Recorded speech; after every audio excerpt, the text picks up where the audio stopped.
Welcome to my video titled Arizona Mexican Mafia, aka the Eme. I'm Carl Torsbins, former Deputy Warden and author, Arizona and New Mexico Department of Corrections. There's a subtle current developing around the state of Arizona prisons hasn't caught the eye of the media, and certainly not the attention of the director, Charles Ryan.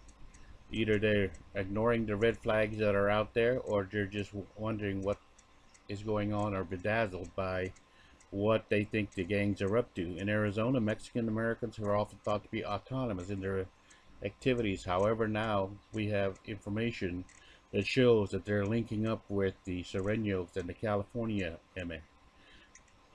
Due to not sharing the intelligence that is out there, the department is going to be in a very reactive mode because of lack of information related to the racial war that's going on right now in Lewis, Florence, Eme, and Winslow. Strangely, in an ill attempt to advise to curb the violence, they're doing just the opposite of what's expected to be done. This is about La Raza. This is about the Hispanic people incarcerated in Arizona prisons. It's about money, it's about murder, it's about assassination, it's about drugs, control of the drugs. It's about a mixture of street gangs and prison gangs working together so that they can make a profit off the crime and the criminality that they're engaged in. The Mexican Mafia is very, very active on the Phoenix streets and Arizona prisons. Not unusual for street cops to see their tattoos out there. And yes, the MA does have ties with the Mexican drug trafficking organization, not only because it's a border state, because they are so easily adaptive and able to infiltrate in government agencies to help distribute the contraband and the drugs that they're engaged in. Don't let it fool you. They are doing business as usual. The business is good. If you look at the individuals that are locked up in the Brownie unit that identified as gang leaders, they're prospering, they're flourishing, and they're sharing their wealth with others, and that's what it's all about. Gangs share their wealth, and they also commit their activities together. There's no secret that gang activity is violent activity, especially in Arizona prisons. The propensity of violence in this particular case has been very, very high.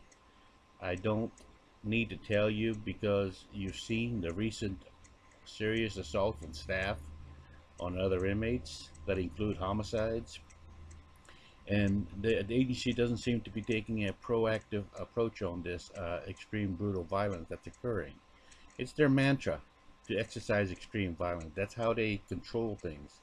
They do it by the viciousness of their acts and the intimidation and fear that it causes on the yards. Remember, the Mexican Mafia is a physical force type of strong arm organization, and their execution is backed up by the intellect of the Sureños. Remember, now with the Federal Prison Bureau and the California Eme getting together as an alliance and now actively seeking and recruiting Arizona Eme, they're growing in numbers. The strength and influence of the Eme is increasingly intimidating. It's not something that needs to be ignored. Their obsession is to control everything. More numbers means more crime, more violence. You have to remember that a truce is only as good as the first act broken. They don't believe in truce. They want a war. They have a traditional standing against certain gangs that are their rivals, and they will not waver from the fact that when they see them, they will hit on sight. Remember that the violence is not limited just inside the prisons. Public officials are at risk as well.